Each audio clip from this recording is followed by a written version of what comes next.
Bismillahirrahmanirrahim. Assalamualaikum warahmatullahi wabarakatuh. Bismillah, alhamdulillah, wassalatu wassalamu ala rasulillah, Sayyidina Muhammad ibn Abdullah, wa ala alihi wa sahbihi, wa man wala amma ba'du. Yang kami cintai, kami muliakan, guru kita bersama, guru kita tercinta Buya Yahya. Jangan lupa untuk senantiasa mendoakan beliau beserta keluarganya. Mudah-mudahan senantiasa sehat walafiat, panjang umur, dalam ketaatan. Allah kabul, Allah mudahkan hajat-hajat beliau. Amin ya rabbal alamin. Tak lupa kita doakan pula guru kita semuanya, Kinal Kiram Ustaz Muhammad Rashad, yang senantiasa membimbing kita semuanya, memberikan kita ilmu dalam forum yang mulia ini, dalam kajian yang mulia ini, di program ngaji virtual Keluarga Besar Jamaah Wakaf Media Center Al-Bahjah. Mudah-mudahan beliau senantiasa sehat walafiat, panjang umur. Allah kabul hajat-hajat beliau. Dan yang kami cintai, kami muliakan, uhibbukum billah, untuk Anda semuanya, para donatur atau keluarga besar daripada anggota Wakaf Media Center Al-Bahjah. Yang mudah-mudahan Allah senantiasa memudahkan urusan kita semuanya, memudahkan kita semuanya dalam setiap langkah-langkah kebaikan pastinya. Amin ya rabbal alamin. Alhamdulillah, malam hari ini Allah memilih kita untuk berkumpul dalam forum online di program ngaji virtual bersama Ustaz Muhammad Rashad dalam materi pembelajaran kita, yakni ngaji silsilah fikih praktis, ya. Silsilah fikih praktis, yang mana pada pertemuan sebelumnya kita sudah sama-sama belajar tentang sunnah-sunnah sebelum sholat, yakni pembahasan tentang sutroh, ya, pembahasan tentang sutroh. Jadi alhamdulillah kita dapat ilmu yang baru yang mungkin belum semuanya kita tahu perihal ini, dan lewat ngaji online ini kita semuanya jadi tahu hal-hal yang mungkin selama ini kita tidak paham, ya. Dan insya Allah kita akan senantiasa terus belajar dan belajar bersama guru-guru kita dalam program ngaji virtual ini. Insya Allah malam hari ini kita lanjut kembali ngaji silsilah fikih praktis kita. Silakan sahabat-sahabat semuanya, siapkan hati, siapkan pikiran agar senantiasa kita bisa mendapatkan ilmu yang bermanfaat pastinya, insya Allah. Selama mungkin nanti 1 jam ke depan, ya, sampai dengan jam 9 lebih kita akan belajar. Kemudian juga ada tanya jawab juga. Kami sudah siapkan pertanyaan-pertanyaan dari Anda semuanya yang sudah kirim pertanyaan di grup, dan jika memungkinkan nanti kami buka pertanyaan secara langsung, insya Allah. Baik. Kita sapa dulu Ustaz Muhammad Rashad yang sudah bergabung bersama kita. Assalamualaikum Ustaz, sudah siap Ustaz?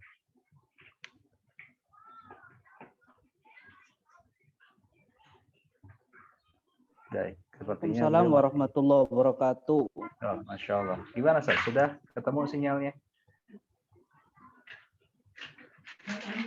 Sudah? Sudah siap Ustaz? Ya, halo. Gimana Kang? Ya, sudah siap? Siap. Siap, baik. Baik, insya Allah. Baik, sahabat semuanya. Sama-sama kita simak kajian virtual malam hari ini bersama guru kita Ustaz Muhammad Rashad. Kepada beliau dipersilahkan. Shallu ala Nabi Muhammad.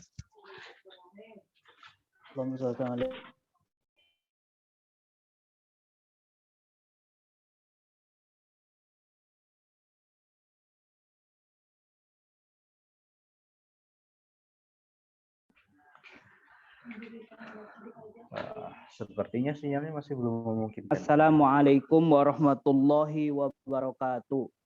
Alhamdulillah wa syukurillah. Wassalatu wassalamu ala rasulillah Sayyidina Muhammad bin Abdullah wa ala alihi wa ashabihi wa mawalah. Allahumma a'inna ala dzikrik wa syukrik wa husni ibadatik. Allahumma a'inna ala ta'atika wa a'inna ala tarki ma'asyatika. Allahumma akrimna bimahabbati habibika Sayyidina Muhammad. Allahumma ya Rabbana surna yaumal qiyamati ma'a habibika Sayyidina Muhammad wa tahta liwa'ih. Allahumma ya Rabbana rizukna taubatan qoblal maut wa syahadata indal maut wal jannata ba'dal maut ma'a habibika Sayyidina Muhammad. Allahumma Rabbana atina fid dunya hasanah wa fil akhirati hasanah wa qina adzabannar, amma ba'du. Yang kita hormati guru kita semua Buya Yahya beserta keluarga, kami hormati para panitia kajian pada malam hari ini, yang kami hormati para perindu kemuliaan. Alhamdulillah pada malam hari ini kita bisa bertemu di media online ini. Mudah-mudahan pertemuan ini ada manfaatnya dan mudah-mudahan pertemuan ini menjadikan kita semakin dekat dengan Allah dan semakin dekat dengan Rasulullah Shallallahu Alaihi Wasallam. Kita akan bicara masalah sunnahnya sholat. Di kesempatan yang lalu sudah kita berbicara sunnah sebelum sholat. Maka saat ini kami akan bicara tentang sunnah ketika sholat. Jadi sunnah ketika sholat itu ada dua. Yang pertama sunnah ab'ad, yang kedua sunnah hayat. Sunnah ab'ad itu adalah ab'ad itu asal katanya dari ba'ad, yang artinya bagian dari sesuatu. Karena begitu kuatnya kesunahan sunnah ab'ad, maka menjadi seperti bagian dari kewajiban sholat. Sehingga jika ditinggalkan, disunahkan untuk ditambal. Maksud dari sunnah ab'ad itu adalah sesuatu yang disunahkan untuk dilakukan di dalam sholat. Jika ditinggalkan, baik sengaja maupun tidak, maka disunahkan untuk melakukan yang namanya sujud sahwi. Jadi sunnah abad itu sunnah keberadaannya itu ketika sholat, bukan di luar sholat. Kemudian penjelasan dari sunnah abad ini rinciannya ada 20. Sebagai berikut. Yang pertama membaca doa kunut. Jadi kunut itu termasuk sunnah abad. Baca doa kunut. Riwayat Imam Bukhari mengatakan bahwasanya aqonata an-nabiyyu sallallahu alaihi wasallam as-subha. Qala na'am faqila lahu au qonata qabla ruku qala ba'da ruku yasiron. Dari Sayyidina Anas itu beliau ditanya. Jadi hadis Imam Bukhari meriwayatkan bahwasanya Sayyidina Anas termasuk salah satu yang khidmah dengan Nabi adalah Sayyidina Anas. Sayyidina Anas itu pernah ditanya, apakah Nabi membaca kunut subuh? Dijawab oleh Sayyidina Anas, ya. Jadi Nabi itu kunut subuh. Kemudian Sayyidina Anas ditanya, apakah kunutnya sebelum ruku? Dijawab oleh Sayyidina Anas, tidak. Dijawab, kemudian apakah sebelum ruku? Tidak. Dijawab, kunutnya sejenak setelah ruku. Jadi dalam tempo yang tidak lama, yaitu setelah ruku. Itu termasuk dalil yang namanya kunut, hadis yang pertama. Yang kedua, dari Sayyidina Anas, ini Imam Muslim, Imam Abu Dawud, Imam An-Nasai, Imam Ad-Darimi dan lain-lain meriwayatkan bahwasanya dari Sayyidina Anas radhiyallahu taala anhu qala mazala Rasulullah sallallahu alaihi wasallam yaqnutu fi subhi hatta faraqad dunya. Rawahu Imam Ahmad wa Ibnu Bazar wa Darqutni wa Baihaqi wal Hakim. Dari Sayyidina Anas, beliau itu dari Sayyidina Anas beliau berkata, mazala, berarti mazala itu Rasulullah Shallallahu Alaihi Wasallam senantiasa melaksanakan kunut subuh sampai beliau wafat. Jadi Rasulullah itu senantiasa kunut sampai beliau wafat. Dari ulama ahli hadis banyak menyatakan tentang kelemahan hadis tersebut. Akan tetapi dengan kelemahan hadis tersebut bukan berarti tidak disunahkan kunut subuh. Karena kesunahan kunut subuh sudah sangat jelas dengan riwayat yang lainnya. Di antaranya hadis sahih yang diriwayatkan oleh Imam Bukhari di atas. Lebih dari itu, hadis yang lemah ini ternyata tidak semua ulama hadis melemahkannya. Jadi kesimpulannya, kunut membaca kunut subuh itu hukumnya sunnah ya. Jadi Sunnah abad itu yang pertama membaca doa kunut. Yang kedua berdiri di saat baca doa kunut. Jadi sunnahnya berdiri. Yang ketiga membaca sholawat kepada Nabi Muhammad SAW dalam kunut. Jadi baca sholawat kepada Nabi. Yang keempat berdiri di saat membaca sholawat. Jadi dari sunnah abad ini dirinci ada 20. Yang pertama baca doa kunut, yang kedua berdiri saat baca doa kunut, yang ketiga baca sholawat kepada Nabi dalam kunut, yang keempat berdiri saat baca sholawat, yang kelima membaca salam kepada Nabi dalam kunut, yang keenam baca berdiri saat baca salam. Jadi baca salamnya itu berdiri. Yang ketujuh baca sholawat kepada keluarga Nabi dalam kunut, kemudian berdiri dalam membaca sholawat kepada keluarga Nabi. Kemudian yang kesembilan baca salam kepada keluarga Nabi dalam kunut. Yang ke-10 berdiri saat baca salam kepada keluarga Nabi. Yang ke-11 membaca sholawat kepada sahabat Nabi di dalam kunut, berdiri saat baca sholawat kepada sahabat Nabi. Yang ke-13 mengucapkan salam kepada sahabat Nabi dalam kunut. Kemudian yang ke-14 membaca berdiri saat mengucapkan salam kepada sahabat Nabi. Jadi baca sholawat, baca salamnya itu dirinci-rinci, berdirinya disebutin dan seterusnya. Kemudian yang selanjutnya adalah yang ke-15, berarti membaca tasahud awal. Tasahud awal itu hukumnya sunnah ya. Kemudian duduk dalam baca tasahud awal, kemudian yang ke-17 baca sholawat kepada Nabi dalam tasahud awal, kemudian yang ke-18 duduk di saat baca sholawat kepada Nabi, yang ke-19 membaca sholawat kepada keluarga Nabi di dalam tasahud akhir, yang ke-20 duduk saat baca sholawat kepada keluarga Nabi. Jadi kesimpulannya cuma ada 3. Jadi dari rincian itu sunnah abad itu ada 3. Dari 20 itu bisa kita ringkas ada 3. Yang pertama kunut, yang kedua membaca tasahud awal, yang ketiga membaca sholawat kepada keluarga Nabi di dalam tasahud akhir. Ya 3 ya.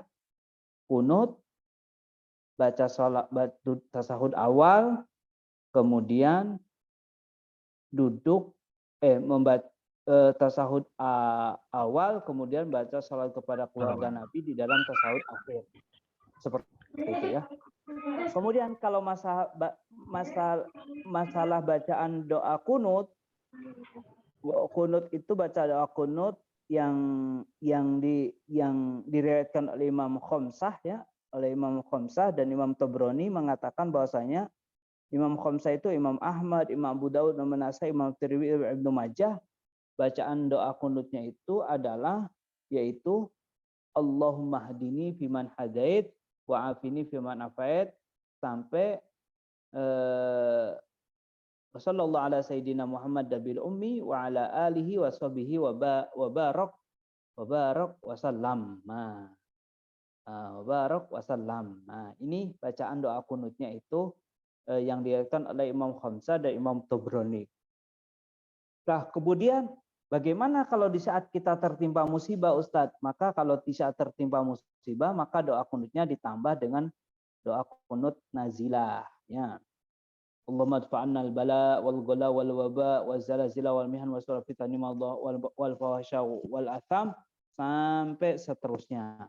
Ini disunnahkan. Nah, kalau nggak hafal Ustadz, maka bagi yang nggak hafal doa kunut nih, bagi yang nggak hafal doa kunut, maka yang tidak hafal doa kunut bisa menggantinya dengan doa apa saja. Rabbana atina fid dunya hasanah wa fil akhirati hasanah wa qina adzabannar. Jadi ini namanya doa sapu jagat ya. Boleh doa kunutnya nggak hafal Ustaz, ya udah ganti aja. Rabbana atina fid dunya hasanah wa fil akhirati hasanah wa qina adzabannar. Nah, seperti itu ya. Kemudian catatan, disunahkan saat baca kunut itu mengangkat kedua tangan. dan menghadapkan ke telapak tangannya itu ke arah langit. Jadi kiblatnya doa itu ke atas.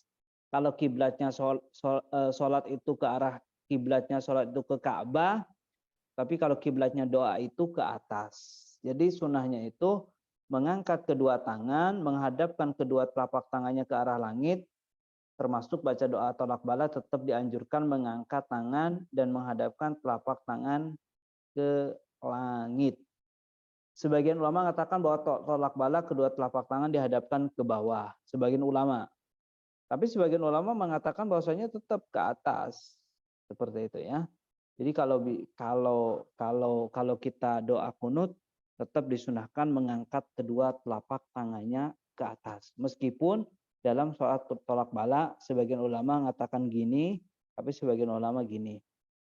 Kemudian setelah selesai kunut tidak disunahkan lagi untuk mengusapnya ke kemana ke wajah. Kenapa sih Ustadz? Karena di dalam sholat tidak dianjurkan terlalu banyak gerakan seperti itu ya. Kemudian yang pertama ya. Yang pertama jadi sunnahnya abad itu yang pertama adalah sunnah abad itu sunnah abad itu ada 20, dari 20 itu dibagi menjadi 3. Yang pertama baca kunut, yang kedua adalah membaca tasahud awal, yang ketiga membaca sholawat kepada keluarga Nabi di tasahud akhir. Nah itu ya rinciannya. Kemudian masalah kunut jangan diragukan lagi meskipun ada sebagian madhab, ada satu madhab yang mengatakan bahwasanya kunut itu bukan sunnah. Tapi intinya tetap kita dianjurkan untuk membaca doa kunut, kita ikut madhabnya Imam Syafi'i. Kemudian yang kedua yang akan kita bahas adalah yaitu sunnah. Yang kedua adalah sunnah hayat. Hayat itu adalah sunnah yang dilakukan oleh anggota badan. Maksudnya sesuatu yang disunahkan dilakukan di dalam sholat dan jika ditinggalkan baik dengan sengaja ataupun tidak maka tidak disunahkan untuk melakukan sujud sahwi. Jadi kalau ditinggalkan tuh nggak sunnah sujud sahwi.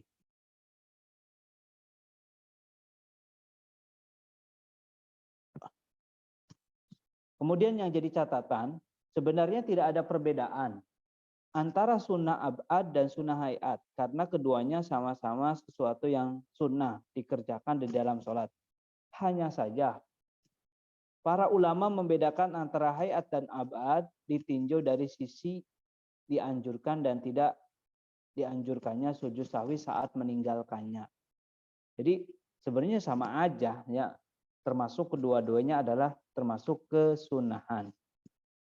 Kemudian sunnah hayat ini jumlahnya banyak. Yang pertama adalah mengangkat tangan di saat takbiratul ihram. Jadi disunahkan mengangkat tangan di saat takbiratul ihram. Allahu Akbar sunah mengangkat tangan. Kemudian saat hendak mau ruku Allahu Akbar. Kemudian mengangkat tangan saat hendak i'tidal, bangun dari ruku namanya i'tidal sunnah. Kemudian yang keempat, mengangkat kedua tangan di saat hendak berdiri dari tasahud awal. Jadi habis Allahumma sholli ala sayyidina Muhammad berdiri itu sunnah mengangkat tangan. Allahu Akbar. Jadi tidak semuanya disunahkan mengangkat tangan, hanya dalam 4. Takbiratul ihram, hendak ruku, hendak i'tidal, bangun dari tasahud awal. Bagaimana Ustadz kalau saya itu ketinggalan? Maka kalau ketinggalan itu ada kaidahnya seperti ini. Kaidahnya itu setiap berdiri yang didahului oleh duduk tasahud, maka disunahkan mengangkat tangan baik saat tasahud yang pertama maupun makmum masbuk yang mengikuti tasahud akhirnya imam. Jadi kalau misalkan jadi makmum masbuk ketinggalan 1 rakaat, kan itu tasahud akhir. Gimana masih tetap sunnah enggak? Maka dijelaskan oleh para ulama tetap sunnah. Kenapa sih Ustadz? Karena kembali kepada kaidahnya berdiri yang didahului oleh duduk tasahud, bukan tasahud awal, duduk tasahud kaidahnya. Maka disunahkan mengangkat tangan, baik tasahud yang pertama maupun makmum masbuk yang mengikuti tasahud akhirnya imam. Kemudian yang selanjutnya, bagaimana cara mengangkat tangan? Maka caranya adalah Yang pertama, meluruskan ujung jari jemari tangan dengan bagian daun telinga, jadi lurus. Kemudian meluruskan ibu jari dengan bagian telinga bawah, ibu jari nih, lurus. Kemudian ketua telapak tangan lurus dengan pundak, bukan gini ya, tapi gini. Kemudian bagian dalam telinga, bagian dalam telapak tangan menghadap ke arah kiblat. Jadi ininya tuh ke arah kiblat. Kemudian ujung jemari agak sedikit condong ke arah kiblat. Ujung jemari agak sedikit condong ke arah kiblat. Seperti itu ya. Jadi jangan gini banget. Ini sunnah ya. Sunnah. Seperti itu ya. Sunnah. Jadi sunnahnya perlu diperhatikan. Seperti itu ya. Kemudian yang selanjutnya adalah yang kesunahan hayat itu adalah membaca doa iftitah. Semua sholat disunahkan baca doa iftitah. Jadi sholat sunnah, sholat fardu, sunnah baca doa iftitah. Kecuali sholat jenazah. Kenapa Ustaz sholat jenazah itu tidak ada doa iftitah? Karena sholat jenazah itu dianjurkan untuk dipercepat. Kesunahan ini tidak ada ketika sebelum, dan kesunahan ini ada, jadi kesunahan itu ada ketika sebelum terlanjur membaca ta'awud. Jadi belum baca ta'awud tetap sunnah. Kemudian baca ta'awud. Baca ta'awud itu memohon perlindungan dari godaan setan yang terkutuk. Jadi baca ta'awud itu sebelum baca basmalah, baca ta'awud dulu. A'udzubillahi minasyaitonirrajim. Selesai. Itu baca ta'awud tetap sunnah ya. Kemudian yang ketujuh, sunnah hayat yang ketujuh adalah membaca kalimat amin setelah baca surat Al-Fatihah. Jadi setelah baca Al-Fatihah, sunnah baca amin. Jadi aminnya itu yang benar ya, bukan amin, bukan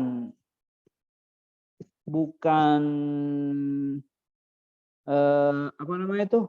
Jadi sunnahnya itu kalau baca kunut, baca doanya itu, jadi kalau baca sunnah ayat itu bacanya bukan amin, bukan gini, bukan amin.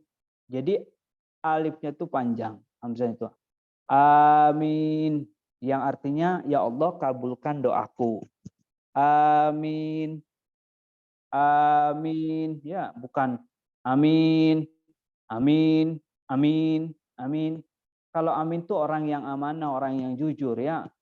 Tapi kalau amin, amin, alifnya panjang tapi minnya gak panjang berarti aman. Ya itu enggak juga ya. Jadi sunnahnya itu membaca doanya itu amin, amin, amin. Ya, seperti itu. Ya Allah, kabulkan doaku. Amin. Rabbana atina fid dunya hasanah. Amin. Wa fil akhirati hasanah. Amin. Wa qina adzabannar. Amin. Seperti itu. Ya. Kemudian baca surat Al-Qur'an setelah membaca surat Al-Fatihah. Baca surat Al-Quran setelah membaca Al-Fatihah disunahkan membaca di rakaat yang pertama dan di rakaat yang kedua. Sunnahnya bagi siapa Ustadz? Sunnahnya satu bagi imam, yang kedua adalah bagi orang yang sholat sendirian. Yang ketiga, makmum yang tidak mendengar bacaannya imam. Jadi makmum kalau nggak dengar bacaannya imam, maka nanti makmum disunahkan untuk yang namanya membaca surat. Nah, perlu diperhatikan kalau baca surat, jika yang dibaca surat-surat yang tidak dicontohkan oleh baginda Nabi Shallallahu Alaihi Wasallam, maka para ulama mengajarkan membaca dan mengambil ayat sebagai berikut. Sesuai dengan urutan mushaf, biarpun tidak beriringan. Contoh, sholat yang pertama, surat Al-Lahab. Maka rokaat yang keduanya itu jangan Al-Lahab lagi. Atau jangan Idaja. Tapi rokaat selanjutnya adalah yaitu Al-Ikhlas. Atau rakaat pertama ad-duha, maka rakaat keduanya an-nas. Dan begitu seterusnya. Jadi usahakan kalau baca surat itu, usahakan sunnahnya itu rakaat yang bertertib ya, kecuali yang dari Nabi. Kemudian sunnahnya juga kalau baca surat pendek itu rakaat yang pertama lebih panjang daripada rakaat yang kedua. Jadi rakaat yang pertama itu ad-duha, maka rakaat keduanya itu alam nasroh. Nah, karena ad-duha itu lebih panjang daripada al-insyirah, seperti itu. Nah, kemudian tadi kan di situ sunnahnya baca surat itu bagi imam, bagi orang salat sendiri, makmum yang tidak mendengar bacaannya imam. Jadi tidak disunahkan baca surat atau ayat bagi yang mendengar bacaan imam walaupun saat berada di dalam sholat yang tidak disunahkan mengeraskan suara seperti imam mengeraskan suara waktu sholat zuhur. Nah, itu perlu diperhatikan, jangan sampai asal-asalan seperti itu. Kemudian yang selanjutnya adalah sunnah hayat juga, yang selanjutnya adalah yaitu mengeraskan bacaan di saat sholat yang disunahkan dibaca keras. Jadi mengeraskan suara. Apa Ustaz maksudnya? Jadi sholat yang disunahkan dikeraskan itu, Fatihah dan suratnya itu adalah sholat maghrib. Jadi sunnah ya, bukan wajib. Sunnahnya sholat maghrib dan di rakaat pertama dan kedua. Jadi sunnahnya diangkat. Kemudian sholat isya di rakaat pertama dan kedua. Kemudian sholat subuh. Sholat subuh 2 rakaat ya sunnah ya. Sholat yang enggak disunahkan itu sholat zuhur, asar. Ya. Kalau sholat itu mah enggak disunahkan lagi untuk mengangkat suara. Seperti itu ya. Kemudian yang selanjutnya melirihkan bacaan di saat yang disunahkan lirih. Jadi sholat zuhur, sholat asar, sunahnya lirih. Kemudian yang selanjutnya adalah bertakbir di saat perpindahan dalam rukun fi'li dengan mengucapkan Allahu Akbar, kecuali saat i'tidal maka mengucapkan Sami Allahu liman hamidah. Namanya takbir intikal. Jadi takbir saat perpindahan itu disunahkan bertakbir. Allahu Akbar, Allahu Akbar. Jadi ketika mau sujud sunnah Allahu Akbar. Bangun dari sujud Allahu Akbar. Kalau bangun dari ruku sunnahnya Sami Allahu liman hamidah.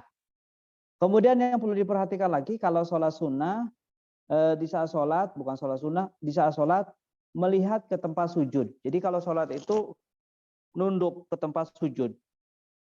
Kecuali sholat di depan Ka'bah. Mudah-mudahan bisa haji, bisa umroh ya. Saat ini kita ada saudara-saudara kita yang sedang ibadah haji, ibadah umroh. Kita doakan mudah-mudahan hajinya haji yang mabrur. Dan mudah-mudahan semua dari kita bisa haji dan umroh ya di kesempatan yang akan datang. Umroh juga mudah-mudahan di kesempatan yang akan datang diberi oleh Allah Subhanahu wa taala. Kemudian sholat sunnah di belakang Nabi. Jadi kalau di depan Ka'bah sholatnya melihat ke Ka'bah, ke depan. Bukan gini, ke depan Ka'bah. Kemudian sholat di belakang Nabi. Jadi saat Nabi di belakang Nabi, saat di belakang Nabi disunahkan untuk melihat Nabi. Kemudian sholat jenazah, maka sunahnya melihat ke jenazah. Ya. Kemudian sholat dengan membaca mushaf. Jadi kalau ketika membaca mushaf, semisal orang yang belum hafal Al-Quran, tidak hafal, maka sunnahnya melihat mushaf. Kemudian jika berada di tempat yang semua orang tidak bisa menutup aurat, jadi jika kelompok orang semuanya tidak menemukan sesuatu yang menutup aurat, maka kemudian ingin melakukan sholat jamaah, maka wajib bagi mereka memejamkan matanya karena jika buka mata akan melihat auratnya orang lain. Jadi kalau lihat auratnya orang lain, pejamkan aja, nggak usah melihat ke orangnya ya. Kemudian sholat saat berperangan. Jadi kalau sholat saat berperangan itu disunahkan untuk menghadap ke arah musuh. Seperti itu ya. Baik, itu yang sunnah hayat. Kita lanjutkan aja sampai selesai, yaitu yang selanjutnya adalah meletakkan kedua telapak tangan di lutut ke lutut ketika ruku. Jadi kalau ruku itu sunnahnya telapak tangannya itu ke lutut ya. Kemudian baca tasbih saat sujud dan ruku. Kemudian al-iftirash di setiap duduk yang tidak diiringi dengan salam, duduk iftirash ya. Kemudian duduk tawarruk yang tidak diiringi dengan salam, yang diiringi dengan salam. Jadi iftirosh itu duduk tasahud awal, kalau iftirosh itu kalau tawaruk duduk tasahud akhir, kalau iftirosh duduk tasahud awal. Kemudian mengucapkan salam yang kedua itu juga sunnah hayat, kemudian menoleh ke kanan salam yang pertama, kemudian menoleh ke kiri saat salam yang kedua. Kemudian memberi isyarat dengan menggerakkan sekali jari telunjuk pada waktu tasahud akhir. Jadi kalau jari telunjukin itu hukumnya sunnah. Seperti itu masalah sunnah ketika sholat. Ini saja yang bisa kami hadirkan. Mudah-mudahan diberi pemahaman yang benar. Mudah-mudahan kita diberi kemudahan mengamalkan ilmu yang kita dapatkan. Wallahu a'lam bishawab. Baik, alhamdulillah, jazakumullah Ustaz untuk ilmu yang sudah disampaikan kepada kita semuanya tentang sunnah dalam sholat ya. Ada dibagi dua, ada sunnah abad dan juga ada sunnah hayat. Baik, catat ya semuanya. Tadi sunnah hayat sangat banyak sekali, ada sekitar 17 atau 18 ya. Baik, kita langsung saja masuk ke sesi tanya jawab.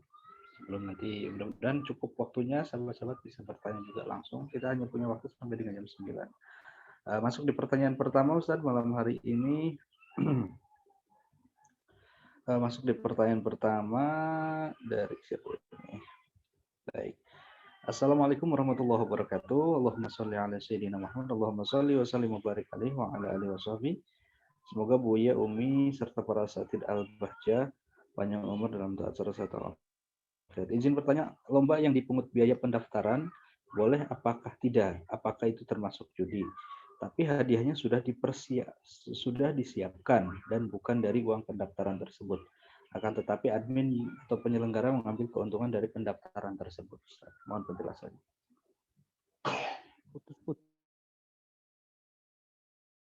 Putus-putus suaranya. Putus-putus ya. Baik, kami ulang pertanyaannya. Lomba yang dipungut biaya pendaftaran itu boleh atau tidak, Ustaz? Apakah itu termasuk judi? Tapi hadiahnya itu sudah disiapkan dan bukan dari uang pendaftaran tersebut. Akan tetapi admin atau penyelenggara lomba tersebut mengambil keuntungan dari pendaftaran.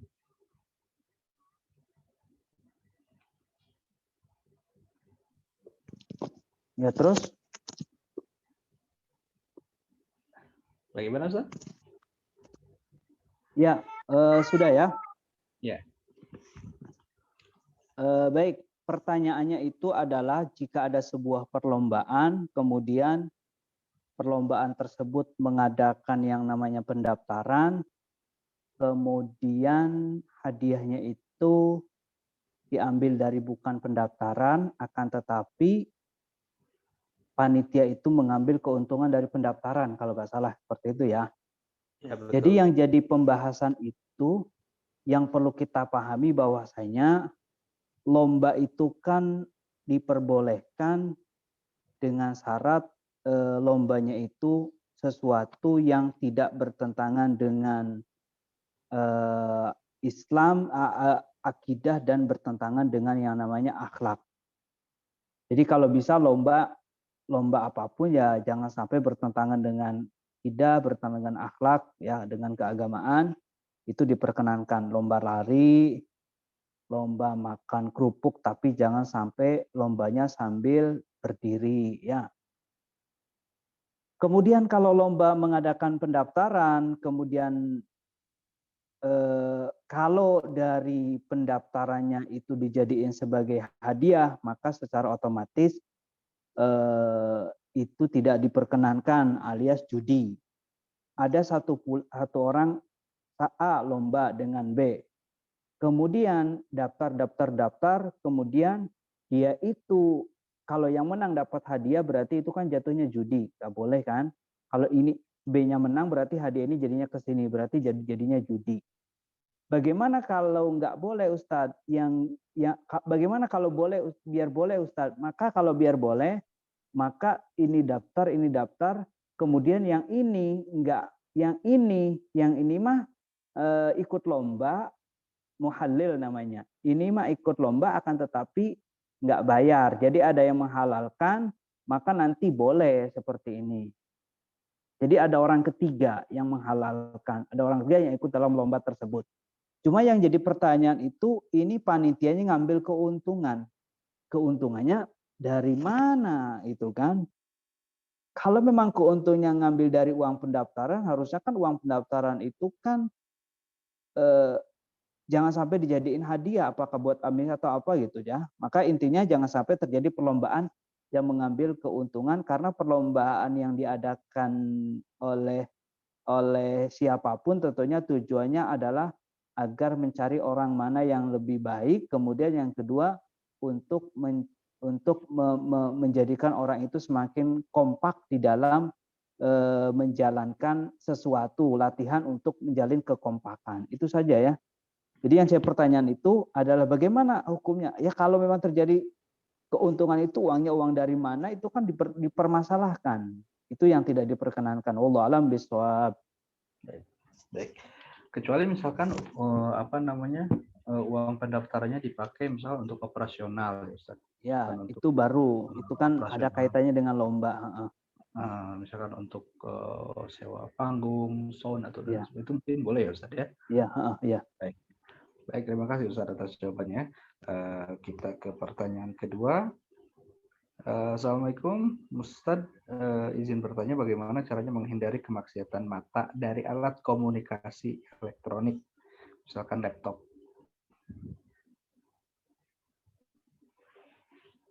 Bisa disimak pertanyaannya, Ustaz? Baik. Sudah Kang? Halo, cek. Sudah.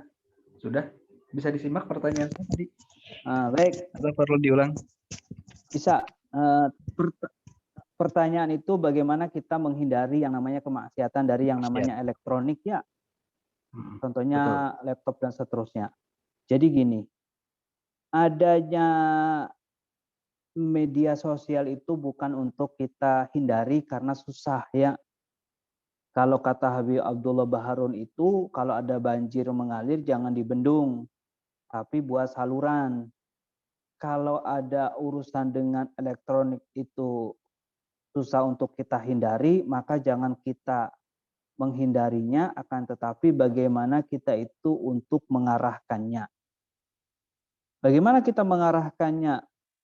Maka kapan kita harus memanage waktu untuk melihat alat elektronik dan kapan waktu kita untuk digunakan ibadah. Jadi jangan sampai waktu kita itu terbuang hanya untuk urusan elektronik, akan tetapi urusan kebaikan kita tidak melakukannya.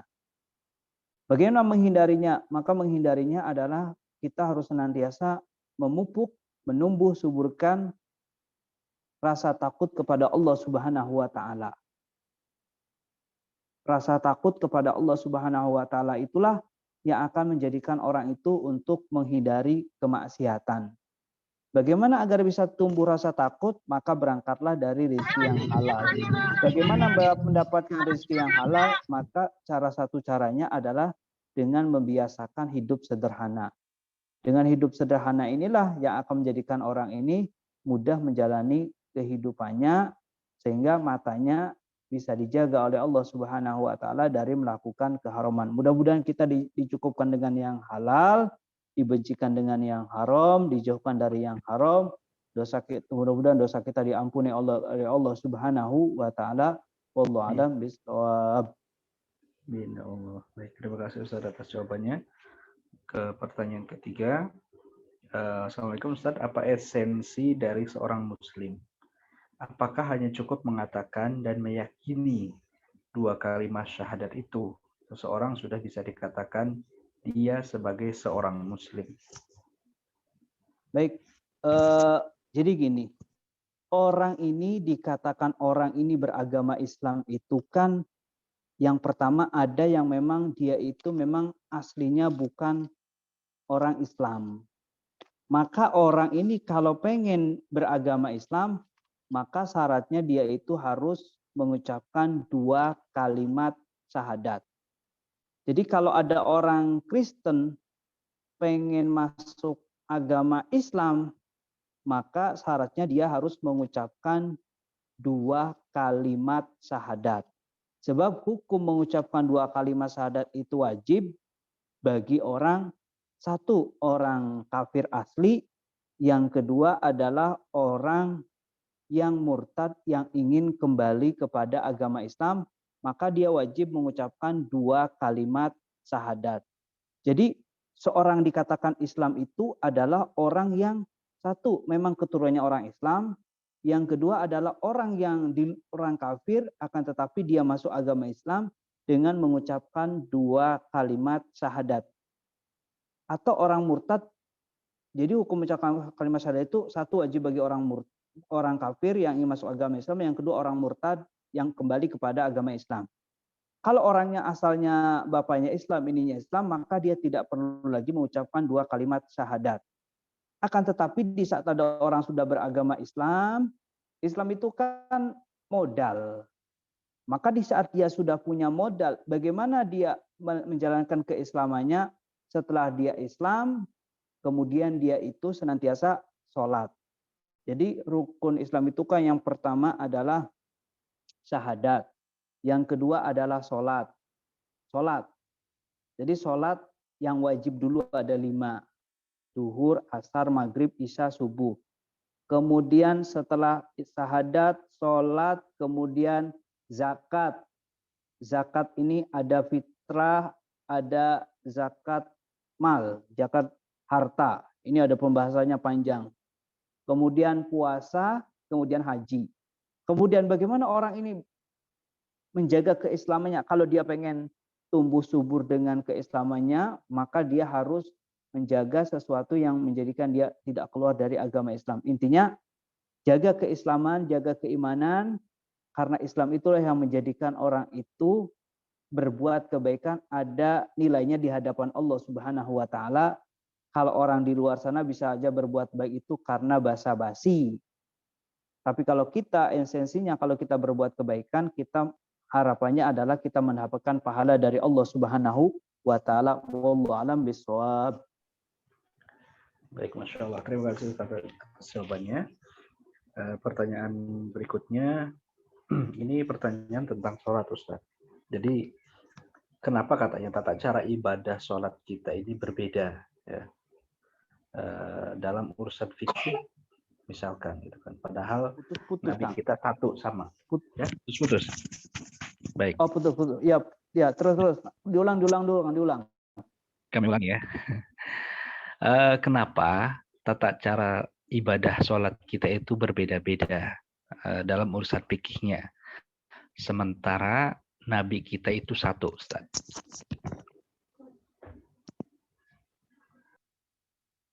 Ya, halo, cek. Sudah pertanyaannya, Ustaz? Diulang kembali. Di tempat lain mohon info, suara saya jelas atau putus-putus? Jelas, Ustaz. Baik, jelas. Ya, Baik. siap. Pertanyaannya adalah kenapa sholatnya orang sedunia itu berbeda-beda ya, padahal nabinya satu. Betul. Jadi gini. Yang bermasalah itu adalah bukan sholatnya yang berbeda-beda, tapi yang bermasalah itu adalah yaitu di saat tidak sholat. Itulah yang repot, yang bermasalah. Adapun masalah sholat, hampir doa di dalam bacaan sholat itu tidak ada perbedaan. Hampir bacaan di dalam sholat itu tidak ada perbedaan. Adapun Allah, misalkan doa iftitah Allahu Akbar kabira walhamdulillah katsira dan seterusnya, sama Allah ba'id nih. Itu dari mazhab Syafi'i juga ada yang memperbolehkan bacaannya itu. Sebab gini, beda mazhab sholatnya tetap sah. Misal ada Imam Syafi'i mensunahkan yang namanya kunut. Kemudian ada lagi Imam Abu Hanifah mengatakan tidak disunahkan yang namanya kunut. Itu kan hanya sedikit perbedaan ulama yang mengatakan kalau ini sunahnya kunut, kalau yang itu tidak sunahnya kunut. Jadi hampir tidak ada perbedaan kalau urusannya di dalam bacaan sholat. Akan tetapi ada sedikit kesunahan yang memang ulama mengatakan tidak sunnah, ini mengatakan tidak sunnah. Itu saja sebenarnya. Pun demikian kalau kita sholat dengan orang yang imamnya kunut, tetap kita sunnahnya kunut. Kayak contoh di Mekah. Di Mekah itu kan ada imamnya bukan imam Syafi'i. Tapi kita sholat dengan mereka ya tetap aja kita juga tetap sah kok. Tidak perlu diulang lagi. Kalau di Maroko tetap sah. Buya pernah sholat dengan imam bermadhab, pernah berguru dengan Imam Malik. Ya tetap sah, yang jadi imam adalah Imam Buya, muridnya dari gurunya. Tapi yang belakang ya Imam Malik, tetap beliau saling menghargai, seperti itu saja. Jadi yang perlu dipermasalahkan adalah itu di saat orang tidak sholat, itu saja. Wallahu a'lam bishawab. Mudah-mudahan kita jadi ahli sholat, keluarga kita jadi ahli sholat. Amin ya rabbal alamin. Baik, Masya Allah. Yang penting sholat ya, utamakan sholat. Baik. Adapun perbedaan dalam urusan fikih itu lumrah ya Ustaz ya. Baik, kita ke pertanyaan selanjutnya. Ini pertanyaannya agak panjang ya, mudah-mudahan bisa disimak. Jadi ada satu keluarga ini mempunyai 4 orang anak Ustaz, 2 laki-laki dan 2 perempuan. Yang paling besar ini umurnya 8 tahun, anak perempuan ini. Nah, sementara di rumahnya itu kamar yang tersedia itu hanya 2 kamar karena masih ada bayi dan balita. Jadi kami membagi anak perempuan tidur bersama ibunya, sedangkan anak laki-laki bersama ayahnya agar tidak bercampur. Namun anak perempuan yang umur 8 tahun sama sekali tidak bisa ditinggal ibunya, sedangkan ibunya jika anaknya sudah tertidur pasti mendatangi suaminya sampai menjelang pagi. Kemudian kembali menemani anaknya yang perempuan. Nah, bagaimana menyikapi anak perempuan yang selalu mencari ibunya, yang kadang bangun tengah malam di saat ibunya menemani dan melayani sang suami, yang terkadang suaminya saat datang hajat jadi tertunda karena sang anak yang mencari ibunya. Mohon nasihatnya Ustaz.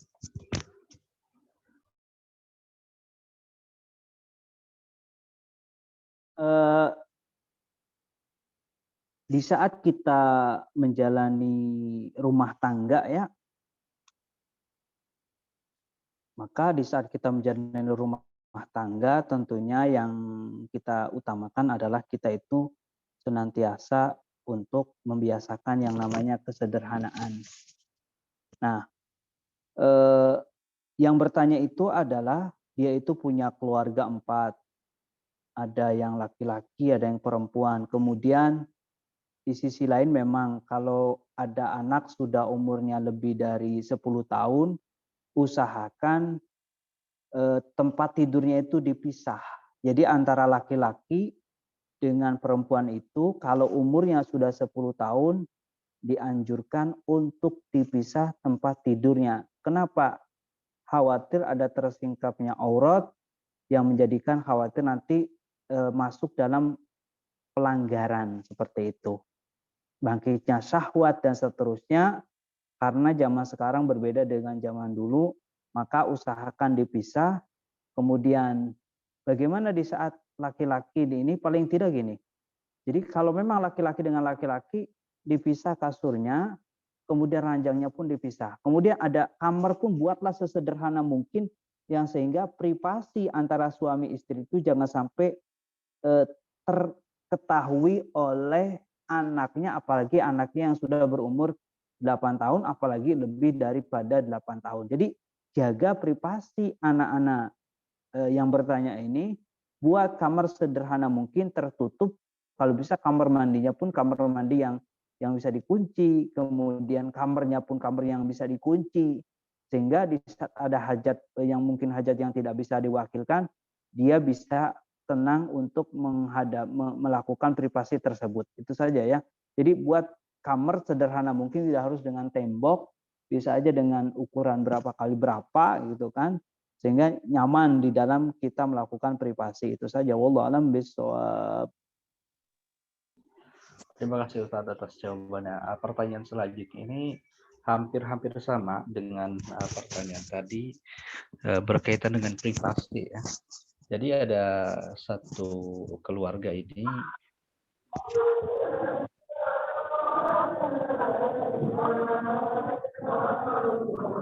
Maaf, di-mute dulu ya, sabar. Dimatikan dulu mic-nya. Baik. Ustaz, silakan menyalakan kembali mic-nya. Kita ulang pertanyaannya. Jadi ada seseorang, beliau ini kedua orang tuanya sudah meninggal. Rumah peninggalan orang tuanya pun sudah tidak ada. Hanya ada satu rumah yang dibangun olehnya, yaitu untuk tempat adik-adiknya dan keponakannya tinggal. Akan tetapi tinggal bersama seperti itu membuat saya, anak, dan suami saya tidak nyaman. Kami tidak punya privasi. Bahkan apa yang saya punya di rumah itu seperti milik bersama. Saya tinggal dengan dua keponakan, usia 16 tahun, yang ibu dan ayah sambungnya ini kerja di luar kota. Saya juga tinggal dengan satu adik laki-laki saya yang berusia 24 tahun. Bukan hanya persoalan biaya keperluan sehari-hari saja, tapi susahnya menghadapi rasa malas dari keponakan laki-laki dan adik laki-laki saya. Saya mohon solusinya Ustadz, bagaimana caranya agar saya bisa nyaman dengan kondisi itu. Terkadang saya dan anak-anak pun ingin punya privasi sendiri. Apakah saya harus keluar dari rumah itu dan pindah atau tetap di situ saja selamanya Ustadz? Mohon nasihatnya. Di saat menghadapi hal seperti itu, yang paling terpenting adalah membuat komunikasi yang baik antar sesama saudara. Diajak duduk, kalau memang itu saudaranya sudah besar, sudah umur belasan tahun sampai ada yang 24 kalau nggak salah, umuran segituan, maka ajak duduk. Kemudian kalau memang belum bisa membangun rumah karena kondisi biaya dan seterusnya, bisa saja dengan mengontrak ya, karena ngontrak sama gak ngontrak itu kan sama saja tinggal di rumah. Yang membedakan adalah sertifikatnya. Kalau rumah sendiri sertifikatnya dipegang sendiri, kalau ngontrak sertifikatnya dipegang oleh orang yang punya kontrakan, seperti itu. Artinya jangan berkecil hati. Kemudian kalau saran kami sih untuk menjaga privasi keluarga, siapa di antara mereka yang hidup di keluarga itu kira-kira yang bisa untuk keluar untuk membuat privasi antara keluarga A dengan keluarga B. Jadi antara sesama keluarga itu dibuat komunikasi, dibuat musyawarah gimana baiknya nih. Kakak mau tinggal di sini atau kita yang tinggal di luar. Kalau kita tinggal di sini, maka ayo kita bareng-bareng membagi tempatnya. Kakak tinggal di sini, saya tinggal di sini. Kamu tinggal di sana, tinggal di sini. Seperti itu. Karena tentunya sesama saudara pun tentu ada aurat yang harus ditutup. Jangan sampai terbuka seperti itu. Karena mohon maaf, kita semua jangan mengentengkan hal seperti ini. Khawatir kita terjerumus dalam kehinaan. Itu saja, mudah-mudahan kita dapatkan rezekinya dengan yang halal berkah, dimudahkan bisa bangun rumah, ya bisa menjaga kehormatan keluarga. Wallahu a'lam bishawab. Amin, amin. Baik, Masya Allah. Semoga Allah mudahkan, lapangkan rezeki yang bertanya ya, dan rezeki kita semuanya. Amin. Baik, ini pertanyaan selanjutnya dari kolom chat berkenaan dengan pembahasan kita malam hari ini. Ustaz, ada yang bertanya, bagaimana kalau di rakaat kedua dan ketiga kita membaca surah Al-Quran, padahal tidak disunahkan, apakah termasuk membatalkan sholat? Mungkin maksudnya di rakaat ketiga dan keempat ya. Nah, bagaimana kalau di rakaat ketiga dan keempat kita membaca surah Al-Quran padahal tidak disunahkan? Apakah ini termasuk membatalkan sholat, Ustaz? Baik, pertanyaan yang diajukan itu adalah rakaat yang ketiga dan keempat baca surat apakah membatalkan sholat? Maka jawabannya tidak membatalkan sholat, akan tetapi tidak disunahkan, bahkan dihukumi makruh.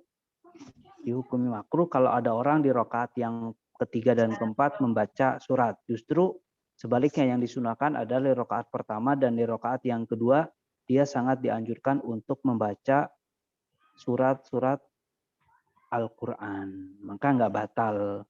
Wallahu a'lam bishawab. ke pertanyaan berikutnya, Ustaz. Nah, ini pertanyaan masih berkaitan dengan sholat. Sebentar.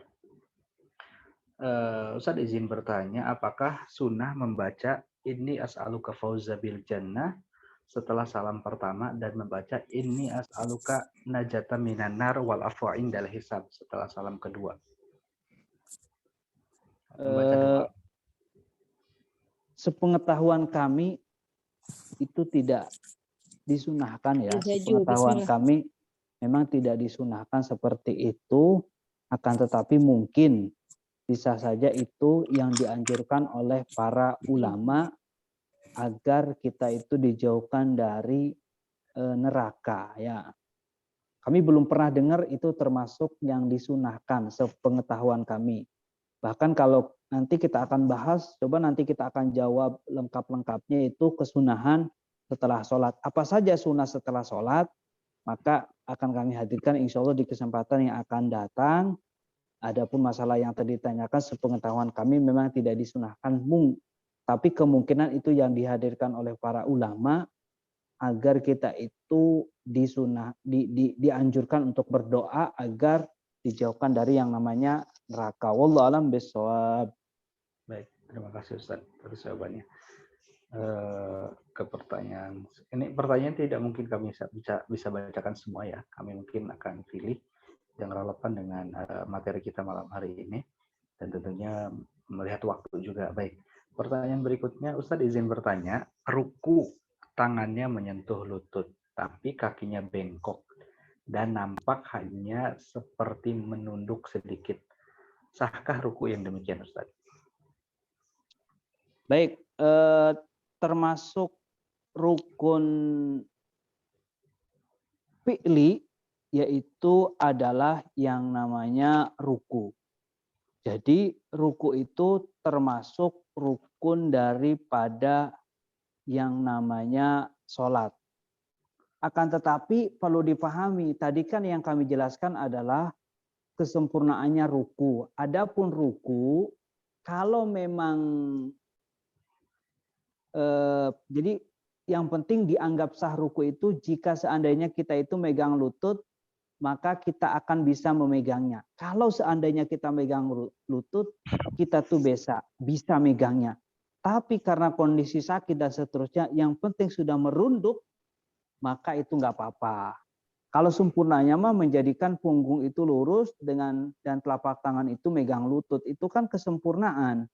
Adapun kondisi sakit yang penting sudah merunduk, ya itu sudah dianggap sah dia di saat melakukan ruku. Itu saja. Wallahu a'lam bishawab.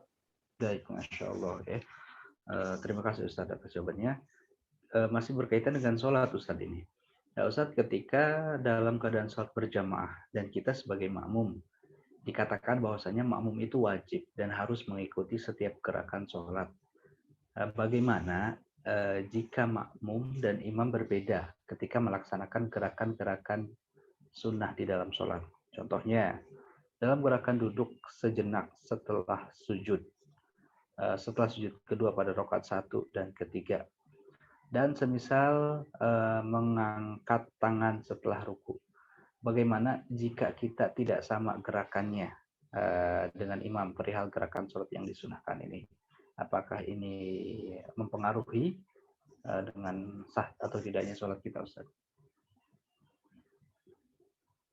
Baik, berkaitan dengan kesunahan sholat ya. Jadi ada kaidahnya gini. Semua kemakruhan yang ada di dalam sholat berjamaah, kemudian dia melakukannya, maka sholat yang dia lakukan oleh makmum itu adalah menjadikan hilangnya keutamaan atau pahala daripada sholat berjamaah. Jadi kalau memang mendahului imam dan seterusnya, ada pembahasannya nanti kalau kita akan hadirkan di kesempatan yang akan datang, mendahului imam, kemudian terlambat dari imam bukan karena udzur, beda kalau karena udzur.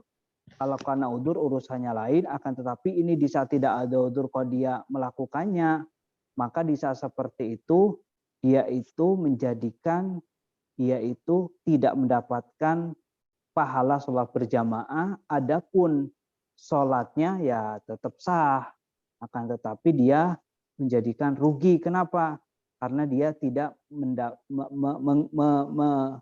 melakukan yang namanya keutamaan daripada sholat yang ada di dalam sholat berjamaah. Itu saja. Wallahu a'lam bishawab.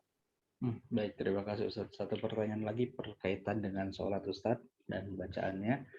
Izin bertanya, jika membaca bacaan sunnah namun tidak sesuai makhraj dan tajwid, apakah tetap mendapatkan pahala? Dan apakah jika tidak melakukan sunnah ab'ad, kemudian tidak sujud sahwi, tetap sah sholatnya Ustaz?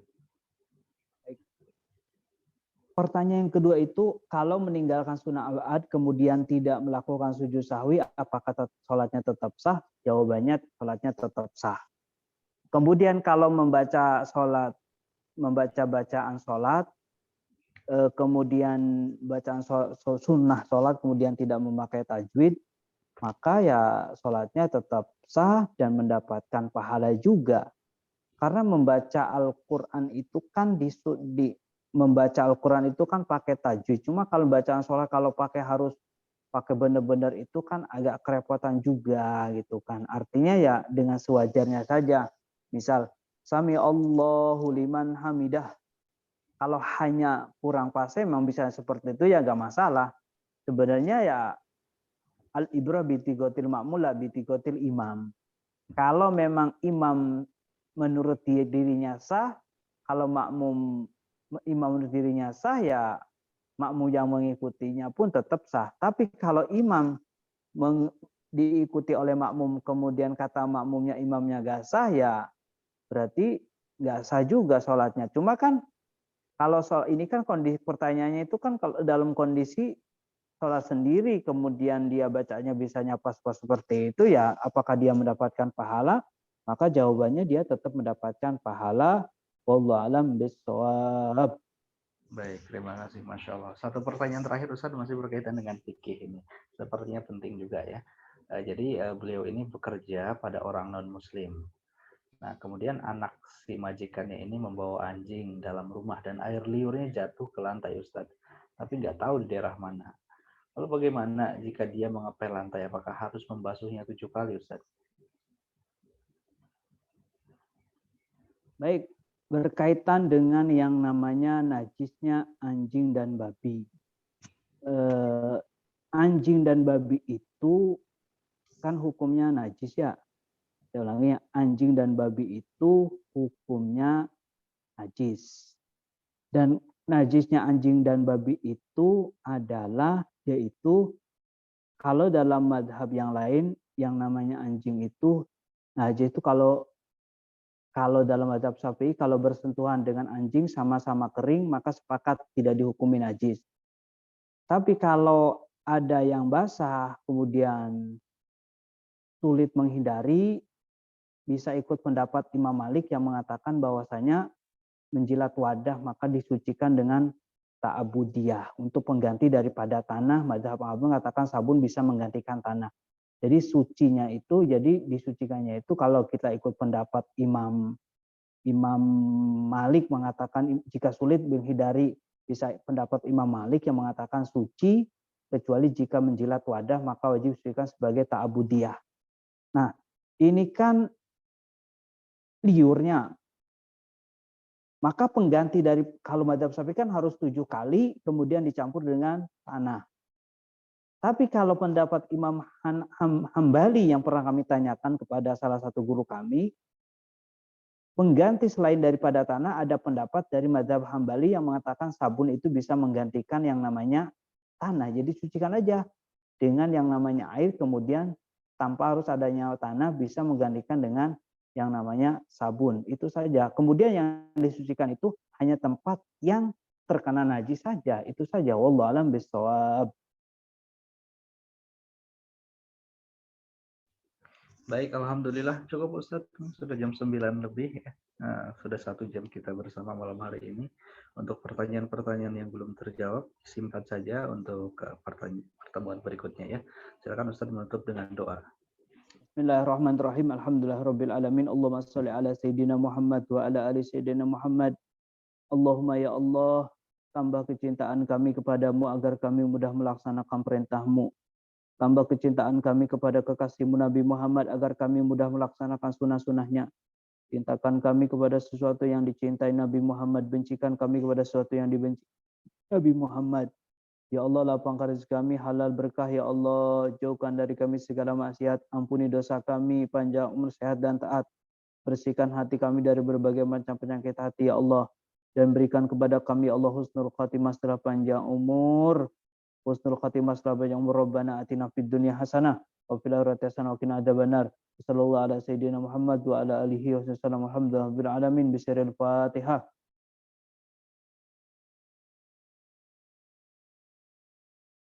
Baik, syukran atas perhatiannya. Mohon maaf. Wassalamualaikum warahmatullahi wabarakatuh. Waalaikumsalam warahmatullahi wabarakatuh. Baik, Masya Allah. Syukran jazakumullah Ustaz untuk ilmu yang sudah antum sampaikan malam hari ini. Dan juga terima kasih untuk semua para jamaah yang sudah ikut dalam kegiatan ngaji online malam hari ini. Semoga kita mendapatkan ilmu yang bermanfaat ya. Mohon maaf untuk pertanyaan yang tadi tidak sempat kami bacakan karena memang keterbatasan waktu. Bisa disimpan ya untuk pertemuan-pertemuan selanjutnya. Insya Allah nanti kami akan angkat pertanyaan-pertanyaan dari Anda pasti insya Allah. Baik, sampai di sini mungkin jumpa kita di kajian ngaji virtual bersama Ustaz kita Ustaz Muhammad Rosa dalam pembahasan silsilah fikih praktis. Kita jumpa kembali Selasa besok tanggal berapa ya? Sebentar. Kita akan bertemu kembali Selasa pekan depan tanggal 14 insya Allah, tanggal 14 Juni. Seperti biasa di jam yang sama bersama Habib Syamal Habsyi dalam program kajian akidah dan akhlak. Terima kasih, mohon maaf, mohon doa selalu. Dan kita tutup dengan doa kafaratul majelis. Bismillahirrahmanirrahim. Subhanakallahumma bihamdika asyhadu an la ilaha illa anta astaghfiruka wa atubu ilaik. Wassalamualaikum warahmatullahi wabarakatuh. Waalaikumsalam warahmatullahi wabarakatuh. Waalaikumsalam warahmatullahi wabarakatuh.